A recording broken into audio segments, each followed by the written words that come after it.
Namasté à vous, chers amis spirituels de la chaîne Aksharam International TV. Nous voici encore une fois sur notre plateforme d'échange spirituel et il me plaît aujourd'hui de nous entretenir sur un thème qui, à première vue, lorsque on appelle ce nom, tout le monde s'incline parce qu'on se dit, mais qu'est-ce qui m'attend? Je voudrais tout simplement que nous parlions encore une fois du mot karma. Le karma, cette fois-ci, comme source d'éveil et d'épanouissement. Donc, le thème sur lequel nous allons nous entretenir s'intitule Karma, source d'éveil et d'épanouissement. Lorsque nous parlons ainsi, ceux qui ont une connaissance classique du mot karma, ceux qui ont une connaissance classique de ce qu'on pourrait appeler karma vont se demander, mais depuis quand le karma est devenu un instrument d'éveil? Depuis quand le karma est devenu une source d'éveil? Depuis quand le karma peut être une source d'épanouissement? Et pourtant, si ce que nous appelons karma, ce que vous appelez karma, a un seul objectif, c'est justement de nous amener à l'éveil et à l'épanouissement. C'est vrai que lorsque on parle du karma, tout le monde ne maîtrise pas le concept, donc nous allons rapidement passer là-dessus comme étant une expression de ce que nous avons semé. Lorsque on dit karma, ça veut dire donc que c'est l'existence que vous menez qui, en fait, est le résultat de ce que vous aviez semé de par le passé. Tel on sème, tel on récolte. Donc, le mot karma dit tout simplement que vous avez produit des actions de par le passé. Vous avez produit, disons, vous avez mis la matière en mouvement de par le passé et qui aujourd'hui donne un résultat. Donc, vous êtes en train de récolter ce que vous avez semé. Dans la Bible, on parle donc de la loi la loi de semence et de la récolte. Lorsque, dans nos traditions, on dit par exemple que tel vous êtes, tel vous vivez, c'est également la loi du karma. Donc, retenez tout simplement que lorsque, dans l'existence humaine, nous sommes obligés d'agir d'une certaine façon, chaque action que nous posons craignent derrière elle disons un certain nombre de conséquences que nous sommes obligés d'assumer. Je vais tout simplement résumer ainsi pour dire que lorsqu'on parle du karma, ça fait action que vous avez posées et ces actions ont généré des conséquences et les conséquences, vous les assumez. Et lorsque les êtres humains, pour la plupart, ont de tendance à poser de mauvaises actions, cela s'accumule encore et encore de telle sorte qu'à des moments donnés, l'ensemble de ces accumulations donne un certain nombre de conséquences qui deviennent de plus en plus lourdes à assumer et on dira que c'est son karma. Lorsque l'existence est fluide, on ne se dit jamais que c'est son karma. Et pourtant, même si elle est fluide, c'est également votre karma, c'est également notre karma. Donc, karma veut dire, vous avez pensé d'une certaine façon. Vous vous êtes senti d'une certaine façon. Vous avez posé des actions d'une certaine façon. Et tout ça draine des conséquences. Et ces conséquences viennent à maturité et demandent à être donc assumées. On dira que c'est votre karma. Ça, c'est le classique du karma. Mais qu'est-ce que véritablement le karma ou quels sont les objectifs ou quel est l'objectif premier du karma? Quel est le sens métaphysique du karma? Lorsque nous rentrons dans la réelle divinité de l'homme, lorsque nous rentrons dans ce que nous sommes fondamentalement, lorsque nous rentrons dans ce que je pourrais affirmer être dans et à travers la matière et que je suis esprit qui met la matière en mouvement, le karma commence donc par changer de sens. Le karma commence donc par changer de sens parce que l'objectif du karma, dès le départ, n'a jamais été de punir qui que ce soit. L'objectif du karma dit, tu as posé des actes. Et puisque tu es celui qui a posé l'acte, tu dois assumer la responsabilité de ce que tu as posé comme acte. Donc, dis à un enfant, tu as posé des actes, aussi bien des actes bienveillants que des actes malveillants, mais chaque acte que tu as posé donne les conséquences à la hauteur ou les conséquences qui sont, disons, de la même qualité, de la même nature que les actes que tu as posés, n'est pas en fait punir l'enfant ni de le jeter en enfer. Ça veut dire tout simplement que regarde même comment ce que tu as fait te fait. Regarde ce que tu as fait te fait. Et dès lors que tu regardes ce que tu as fait te fait, façon dont ce que tu as fait est en train de te faire là, est-ce que ça te plaît? Si c'est malveillant, l'enfant dira non. C'est comme ça que dans les anciennes sociétés, les gens éduquent les enfants. On n'éduque pas les enfants avec des bâtons. On n'éduque pas les enfants en les réprimandant.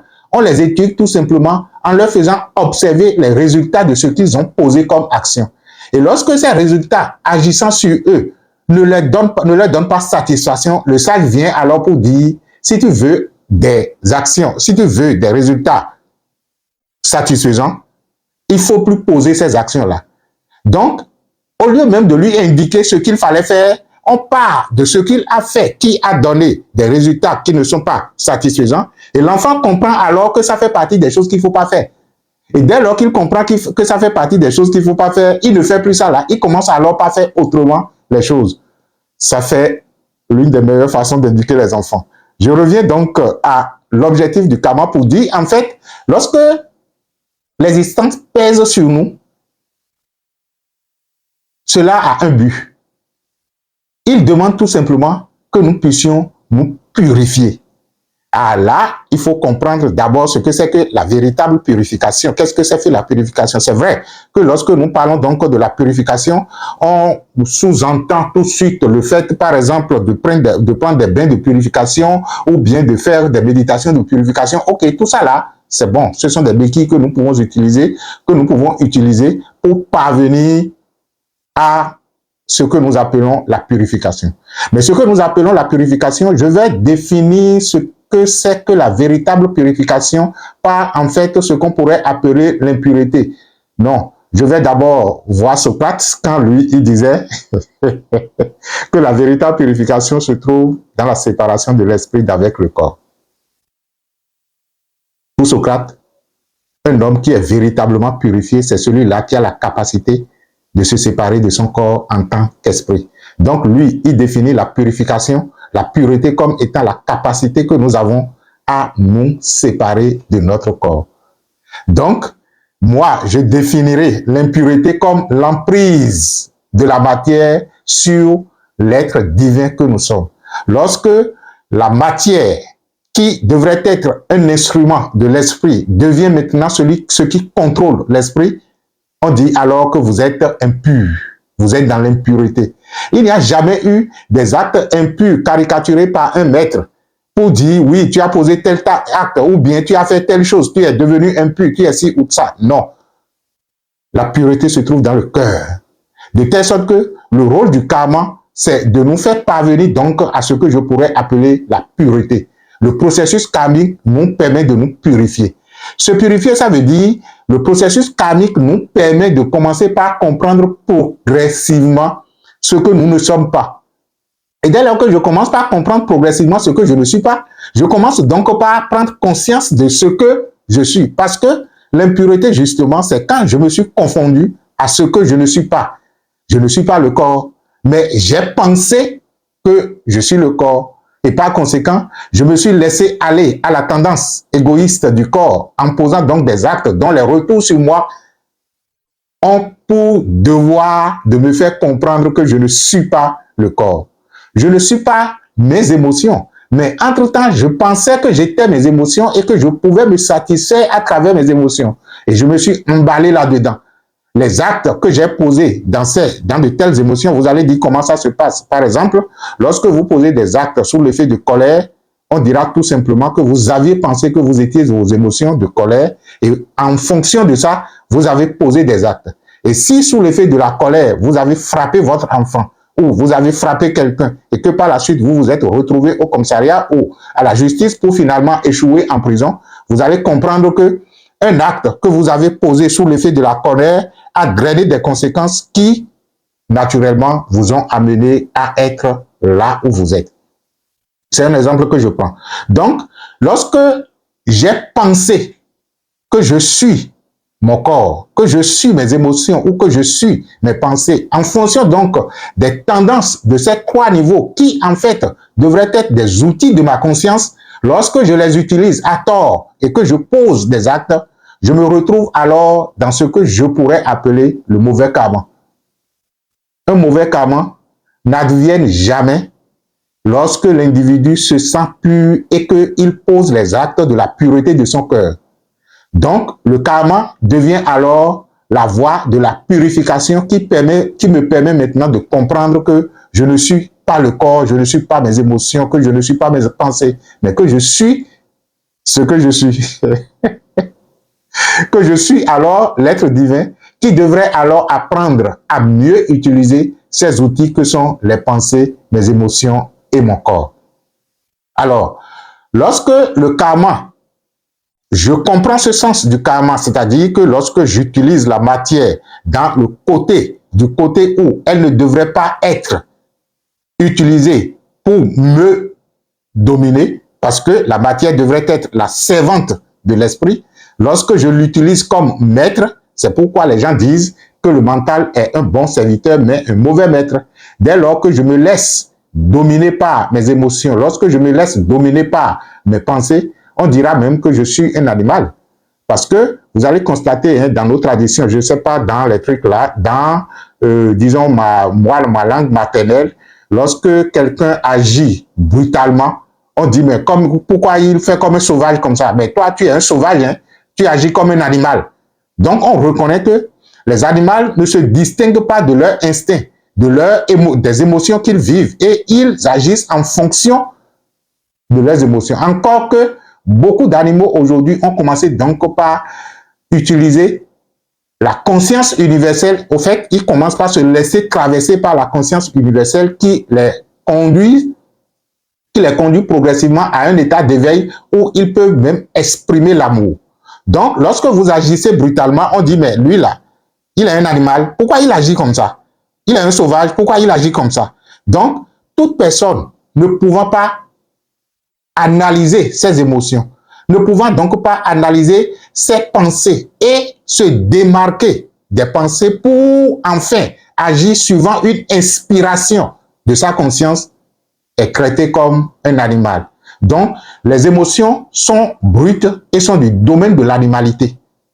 Nos pensées à tendance égoïste sont brutes et sont du domaine justement de l'animalité.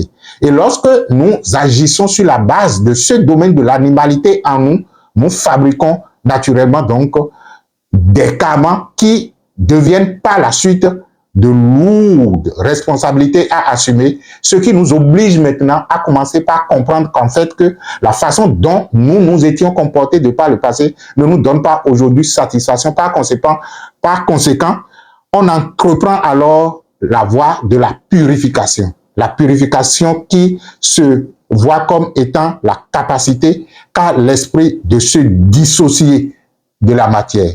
Donc, dès lors que vous commencez par vous dissocier de la matière, vous commencez alors par voir les choses autrement. Par voir les choses autrement parce que lorsque vous traversez une situation, que ce soit une situation de vie de couple, que ce soit une situation de conflit au niveau de votre famille, que ce soit une situation au niveau professionnel, que ce soit une situation existentielle où vous manquez de quelque chose, votre première impulsion, lorsque vous vous rappelez de la chose, détermine si vous allez vous en sortir ou pas. Je prends un exemple. Je vis par exemple une situation de manque d'emploi, c'est-à-dire que je n'ai pas d'emploi. Lorsque je me lève le matin et que je constate que je n'ai nulle part à aller et que je n'ai pas d'emploi, à quoi je pense? C'est-à-dire que quelles sont les émotions qui me traversent? Quels sont les sentiments qui me traversent? Quelles sont les premières pensées que j'émets au sujet du fait que je n'ai pas d'emploi? Peut-être que j'ai un dysfonctionnement corporel et que je ne me sens pas bien, j'ai un déséquilibre, j'ai, disons, un état de malaise dans mon corps. Quand j'y pense, quelle est la perception qui découle de mes pensées. Je peux ne pas avoir d'emploi et espérer que je suis, puisque j'ai les compétences qu'il faut pour exercer quelque part, que je suis maintenant face à des opportunités infinies et illimitées qui pourront venir de toutes parts et que je vais saisir. Vous allez dire comment? Je vais partager avec vous, disons, la réflexion d'un ami consultant qui m'éveille toutes les fois qu'il le dit. Je travaille souvent avec lui. Lorsqu'il a des consultations, il m'associe et on travaille ensemble.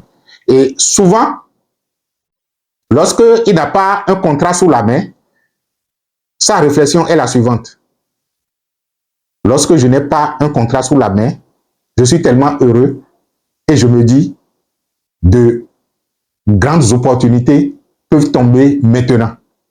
Mais lorsque j'ai un contrat sous la main et que je travaille déjà, je me dis, bon, je me sens un peu limité et je me dis, mais si une opportunité encore plus merveilleuse vient à moi maintenant, je dirais que je n'ai pas le temps. Donc, lorsque vous n'avez rien à faire, par exemple, vous pouvez imaginer, vous pouvez ressentir que pendant que vous n'avez rien à faire, que tout peut venir de partout et vous allez choisir. Et justement, nous sommes toujours à un carrefour où tout peut venir de partout. Il n'appartient qu'à notre esprit de faire la restriction ou de faire l'ouverture nécessaire et permettre aux choses de venir à nous. Parce que lorsque votre esprit fait la restriction et vous met déjà dans un carré fermé, même si les choses sont en train de passer, vous n'allez pas voir parce que il n'y a pire aveugle que l'esprit qui ne peut voir. Il n'y a pire aveugle que l'esprit qui ne peut pas voir. Le maître Dawson a l'habitude de dire, lorsque l'esprit est incapable de voir, les yeux ne servent plus à rien du tout. Donc, c'est pour vous dire que, quel que soit le poids karmique que nous sommes en train de gérer, du fait d'avoir manipulé la matière dans un sens qui aujourd'hui ne nous donne pas satisfaction, le rôle de cette insatisfaction est justement de nous conduire progressivement à la purification. Encore qu'il faudrait que nous comprenions bien sûr ce que j'appelle la purification ou la pureté. C'est la capacité qu'a l'esprit de se dissocier du corps. Lorsque je dis que l'esprit se dissocie du corps, ce n'est pas nécessairement que vous devez opérer un voyage hors du corps et voir nécessairement l'esprit en surplomb avec le corps couché dans un demi-mort et tout le reste. Non, il s'agit tout simplement à travers nos actes au quotidien, à travers notre réflexion au quotidien, à travers nos impressions et notre perception au quotidien de constater que nous ne sommes pas ce corps. On ne va pas attendre que l'esprit quitte le corps avant de reconnaître que nous ne sommes pas le corps. C'est généralement quand les gens meurent qu'on commence par dire son corps, son corps, son corps. Comme si, pendant qu'ils étaient vivants, ce n'était pas leur corps, c'était eux.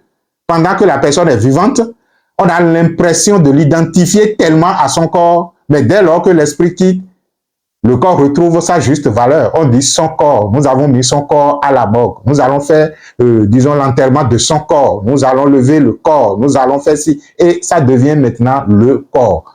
Même si la vie s'y trouve, c'est toujours le corps. Le corps n'a de valeur que lorsque la vie magnifie le corps. Donc, la purification ou la pureté, ça veut dire tout simplement que dans l'action au quotidien, je reconnais que je ne suis pas le corps, je ne suis pas mes émotions, que je ne suis pas mes pensées et que je suis la conscience consciente des émotions, corps et pensées. Ça également, ça peut être un outil déjà ou du moins une perspective de méditation parce que depuis peu, nous avons commencé donc par promouvoir des méditations guidées qui peuvent même se faire en ligne si vous le désirez, à travers notre service d'écoute. Si, entre-temps, vous êtes intéressé et que vous avez des situations sur lesquelles vous n'avez pas la possibilité d'avoir une vue en surplomb, nous pouvons vous écouter et vous aider par l'introspection à voir autrement la situation. Donc, ce que je suis en train de dire, c'est que lorsque je commence par me dissocier de la matière, lorsque je commence par me dissocier de mon corps, de mes émotions et de mes pensées, je commence donc par me dissocier en fait de ce qui se passe même en tant que fait karmique. Je le vois comme une expérience qui est en train de se produire, une expérience qui, en fait, ne me limite nullement. Ce n'est pas parce qu'une expérience se produit en moi que l'expérience me limite. Et lorsque je commence par avoir cette compréhension, qu'est-ce que cela m'amène à être? Cela m'amène donc à l'étape du pardon. Après avoir accepté, bien sûr, ce qui se passe. Donc, pour que le karma vous conduise à l'éveil et à l'épanouissement, la première étape, c'est d'abord reconnaître que le karma, ou du moins la lourdeur de la matière, ce que vous êtes en train de vivre comme expérience qui semble être lourde, n'est là que pour vous permettre donc de vous purifier. Donc, vous lui attribuez quel rôle?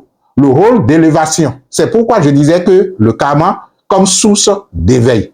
Lorsque je commence par lui attribuer un rôle qui, en fait, doit me faire élever, il ne peut qu'en être ainsi. Je pense que je vais faire une autre émission dans laquelle je vais montrer la capacité que nous avons à créer tout. Nous sommes un créateur. De telle sorte que autant nous avons créé un karma qui nous est difficile, autant nous avons la possibilité de dire à ce karma le rôle divin que nous lui avons attribué, c'est-à-dire que ce rôle qui consiste à nous élever, à nous faire voir autrement la vie. Donc, j'accepte la situation comme étant une conséquence de mon passé. Mon passé, ça peut être un passé récent, ça peut être un passé lointain, ça peut être un passé d'une incarnation donnée. Parce que lorsque je me retrouve avec une tierce personne et avec qui je gère une situation que je ne digère pas, peut-être qu'avec celui-là, j'ai eu à passer des incarnations au cours desquelles nous avions agi d'une certaine façon et que c'est le moment maintenant pour ce karma d'être mûr et de demander à être consommé. Donc, j'accepte la situation comme étant le prolongement de mon passé. Lorsque je l'accepte, je reconnais alors que le rôle primordial d'une situation karmique est de me faire purifier. Par conséquent, lorsque je vois la situation, je ne pense plus comme la situation comme étant un blocage, mais je le pense comme, ou je la pense comme une situation pouvant me lever, pouvant me permettre donc d'atteindre un niveau encore plus élevé de la purification.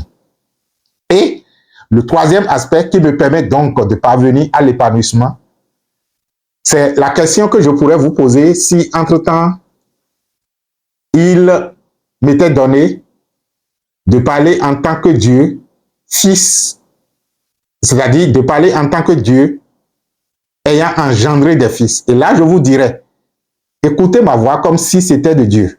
Je vous dirais tout simplement, mon fils, j'étais créé à mon image et à ma ressemblance.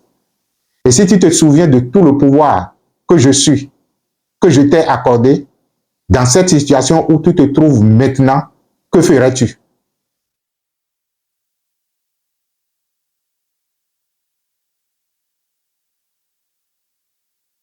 Là, c'est le silence plat.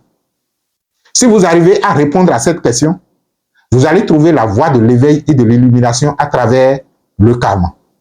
C'est vrai que beaucoup de personnes nous demandent, ou du moins se demandent notre service d'écoute, on les écoute, et pour la plupart des cas, c'est parce que nous avons telle ou telle situation que nous n'arrivons pas à gérer. Vous oubliez aussi que nous aussi, on a pris par là et on continue toujours de gérer. Il n'y a personne sur cette terre. Je vous le dis, il n'y a personne sur cette terre qui n'ait des situations dérangeantes à gérer. Ce qui détermine la valeur des hommes, c'est la façon dont ils gèrent.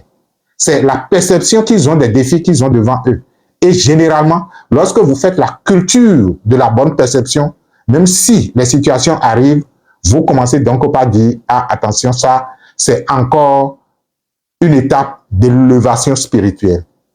Et c'est ce que vous dites d'ailleurs. Le premier, disons, je vais dire le premier principe de l'univers physique, le modus operandi du premier principe de l'univers physique dit que les situations de l'existence nous permettent d'évoluer spirituellement. Ça nous permet d'avoir une élévation de conscience. Ça nous permet donc de commencer par percevoir les choses autrement. Le problème, c'est que les êtres humains sont suffisamment têtus pour, en fait, continuer à penser de la même façon, à se sentir de la même façon et veulent quand même des résultats différents. C'est ce que Einstein appelait la folie. Il définissait, lui, la folie comme étant le fait de continuer à faire les mêmes choses et de s'attendre à des résultats différents. Donc, lorsque quelqu'un continue à réfléchir de la même façon sur une situation, lorsque quelqu'un continue à percevoir une situation de la même façon et désire quand même un changement, selon Einstein, celui-là, il est fou. Ce n'est pas moi qui le dis. Donc, c'est à chacun de s'apprécier pour savoir si il est fou ou pas. Pendant que je vous pose la question de savoir si vous étiez le Tout-Puissant, que feriez-vous en face de la situation? Chacun n'a qu'à réfléchir à cette question pour voir véritablement quel est son niveau de responsabilité. Parce que lorsque je me définis comme étant esprit à l'image et à la ressemblance de Dieu, et que malgré la puissance que je suis de l'esprit, je me retrouve à être en face des situations limitantes, en face des situations que je n'arrive pas à gérer, je dois faire recours à ce que je suis et me demander alors, et si j'étais véritablement tout puissant, qu'est-ce que je ferais? Si c'est une situation qui exige de vous une action, vous allez poser l'action en sachant que vous êtes le créateur de la situation et par conséquent, la situation ne peut vous dépasser.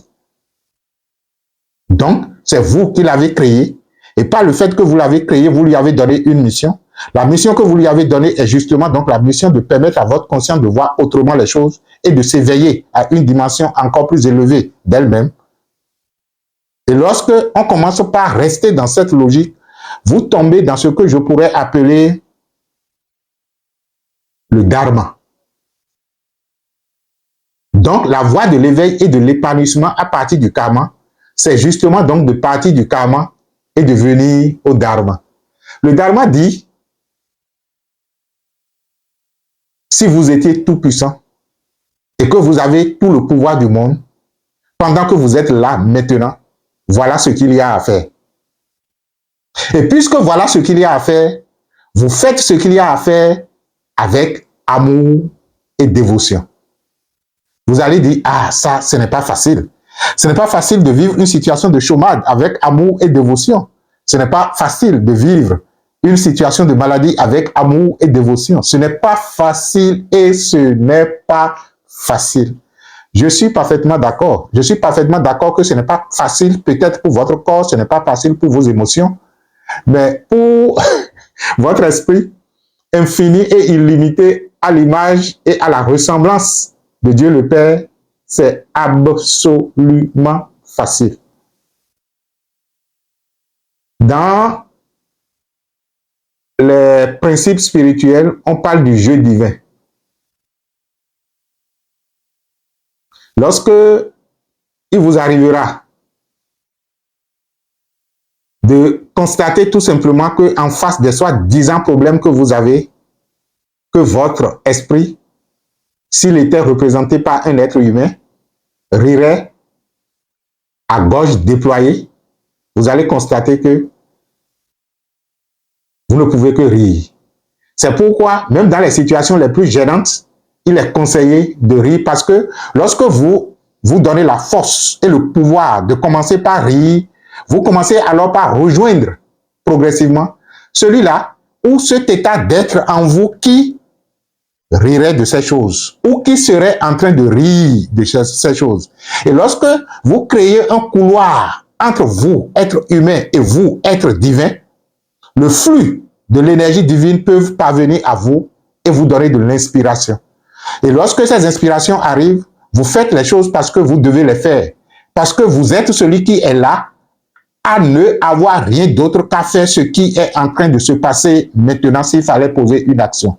Vous êtes celui qui est là, qui en fait est ce que vous ne pouvez ne pas être. Par conséquent, on laisse les choses couler. Vous observez tout simplement les choses et vous permettez au flux de votre esprit supérieur de vous soutenir parce que, en fait, aucun karma n'est supérieur à l'amour. Et la loi de l'amour dit, réalise qu'il n'y a que l'amour et fais ce que tu veux. Ça, c'est la loi du chakra du cœur. Il n'y a que l'amour. Ensuite, fais ce que tu veux. Le dharma veut dire alors, je ne peux faire autrement que que de faire ce qu'il y a à faire maintenant, parce que même si je ne le faisais pas, l'universel voulant le faire trouvera toutes les façons quelqu'un ou quelque chose, quelques moyens que ce soit pour s'exécuter. Vous estimez que le Tout-Puissant pourrait décider que quelque chose soit, et que par conséquent, il manquerait de moyens pour qu'il en soit ainsi, à moins que sa toute-puissance soit remise en cause. C'est pourquoi généralement je dis souvent à ceux avec qui j'inter-échange ou je pourrais avoir quelque affaire que ce soit, qui peut-être à un moment donné ne donne pas ce qu'on aurait souhaité, ou peut-être que je désire avoir quelque chose et par la suite je constate que je ne l'ai pas parce que telle personne devrait servir de couloir à ce que cela vienne à moi, et j'ai constaté que bon, il ne l'a pas fait. Au lieu d'accuser la personne, lorsque je rentre en moi, je constate tout simplement qu'il y a encore un niveau de déclic que je dois assumer, que je n'ai pas encore fait. Parce que je me dis, si c'est suffisamment mûr et que c'est véritablement prêt, et que le repas est suffisamment prêt à être consommé, que personne ne pourrait garder cela sur cette terre. Le Tout-Puissant, voulant mettre telle chose à votre disposition, trouvera les moyens de toutes les façons pour que cela fait. Et lorsque vous réfléchissez ainsi, et que vous vous retrouviez par la suite dans une certaine condition où vous devez agir pour favoriser quelque chose, vous vous considérez alors comme quelqu'un qui a été honoré par le Seigneur. Alors, je le fais avec grâce. Si il se fait que je me retrouve en face d'un malade que je dois entretenir, si c'était la volonté du Tout-Puissant que le malade doit être entretenu et guéri, même si vous ne le faites pas, quelqu'un d'autre le fera. De toutes les façons, le Tout-Puissant trouvera les moyens pour que cela soit fait. Par conséquent, s'il se trouvait que vous soyez là, s'il se trouvait que vous êtes là, vous assumez alors cette charge avec amour et compassion, parce que vous estimez que vous êtes maintenant le couloir à travers lequel le bien universel a décidé donc d'opérer. Donc, quel que soit le karma qu'il y a en face, qui vous demande une certaine action à poser, vous posez l'action avec amour, vous posez l'action avec dévotion. Le karma contribue alors à votre éveil de conscience et par conséquent à votre épanouissement. Et lorsque vous commencez par tourner à une vitesse encore plus élevée, quelle que soit la lourdeur du karma, et la vitesse la plus élevée, c'est la vitesse justement de l'amour, la fréquence la plus élevée au sein de l'univers est la fréquence de l'amour. Je ne sais pas comment je vais l'expliquer, mais lorsque nous parlons de l'amour, c'est en fait retrouver cette unité que je suis à travers la multitude en face de moi. Donc, lorsque vous êtes en train donc de tourner à une fréquence encore plus élevée, plus votre fréquence augmente, plus les débris qui en fait constituent donc les débris karmiques commencent donc par se faire enlever de vous. Ça s'éjecte de vous. C'est comme une roue, hein. Lorsque, par exemple, vous êtes, disons, avec votre véhicule et vous passez dans une, par exemple, dans la boue, c'est-à-dire une botte de terre peut se trouver donc collée au pneu du véhicule, mais lorsque vous commencez donc, vous sortez de là et vous commencez donc par, vous êtes peut-être sur une voie bitumée et vous commencez par rouler, vous allez constater qu'au fur et à mesure que la vitesse augmente, que les bottes de terre commencent donc par s'enlever progressivement de disons, des pneus, de la roue du véhicule. De telle sorte que lorsque vous atteignez une vitesse suffisamment élevée, tout s'enlève et voilà. Donc, c'est une analogie qui me permet donc de vous dire que plus votre fréquence vibratoire augmente, mieux vous avez la possibilité d'injecter ou bien d'éjecter, ça doit être éjecté, non? Les débris karmiques qui sont collés sur votre, je vais dire aura peut-être, ou votre, disons, votre énergie au sein de votre conscience, ou bien, bon, est-ce que les débris karmiques peuvent même oser rester au sein de la conscience? Nous prétendons que cela se colle à nos couches vibratoires comme étant le corps, comme étant le corps vital, nos émotions et nos pensées. Donc, plus votre fréquence vibratoire augmente, plus ces choses-là s'enlèvent et puis vous devenez de plus en plus pur, vous devenez de plus en plus éveillé à ce que vous êtes. Le karma peut bel et bien contribuer à notre éveil. Le karma peut bel et bien contribuer à notre illumination. Le karma peut bel et bien contribuer à notre épanouissement. Et c'est d'ailleurs le seul et unique rôle du karma. Dieu ou la vie ne nous fait fabriquer que de bons karmas. Il utilise tout simplement la connaissance que nous avons. Il utilise notre perception du monde et fabrique tout un tas de karmas susceptibles donc de nous faire parvenir à notre centre de conscience. Et c'est ça, la bonne perception du karma. Et si vous avez cette perception du karma, bienvenue dans le monde de la spiritualité réelle, bienvenue dans le monde de l'ésotérisme, bienvenue donc dans la métaphysique du karma, bienvenue dans la vérité du karma. Le karma n'est pas une loi qui punit, mais le karma est une loi qui éveille. C'est une loi qui vous permet donc de parvenir à un autre degré disons, d'épanouissement et d'illumination en vous. Exercez, faites l'expérience et vous allez constater que la même situation pourrait être commencée par être vue autrement. La même situation vous permettra donc de vous élever et de créer une autre situation ou autre expérience. Je dis souvent, la façon la plus facile de quitter une situation existentielle que vous ne désirez pas, c'est de tourner encore avec beaucoup plus de vitesse. Et tourner avec beaucoup plus de vitesse, c'est imprégner de l'amour dans ce que vous êtes en train de faire. C'est imprégner de la compassion dans ce que vous êtes en train de faire. C'est de faire en sorte que le Tout-Puissant s'écoule à travers vous pour exécuter ce que vous êtes en train de faire ou ce que vous êtes en train de vivre. Et lorsque on laisse Dieu vivre son karma, le karma n'est plus notre karma, ça devient un karma divin. Et lorsque c'est devenu un karma divin, c'est devenu un karma donc qui est pris en charge par le divin. Lorsque le Christ disait à travers la bouche de Jésus, donnez-moi vos charges, je les porterai. Il est tout simplement en train de dire, dépersonnaliser le karma et laisser le Tout-Puissant s'écouler à travers vous pour prendre en charge donc ce karma. Merci à vous d'être à l'écoute. Je vous redis, disons, je finis encore pour vous dire que nous avons actuellement des services de méditation guidée en ligne que vous pouvez solliciter. Nous avons un service que nous appelons écoute, conseil, qui généralement finit par une courte méditation qui vous permettra donc de retrouver la paix intérieure, la sérénité, ne serait-ce que l'instant où vous le faites, où nous sommes avec vous. Bon, le reste, une fois que vous goûtez à quelque chose, une fois vous pouvez avoir alors la possibilité de reproduire la chose autant de fois que vous voudrez. L'essentiel, c'est d'en avoir la volonté. L'essentiel, c'est de se donner le temps pour ça. Donc, merci à vous de vous prendre en charge et plus nous sommes épanouis sur la terre, plus collectivement, on pourra donc impacter positivement la terre. Merci et que les bénédictions soient.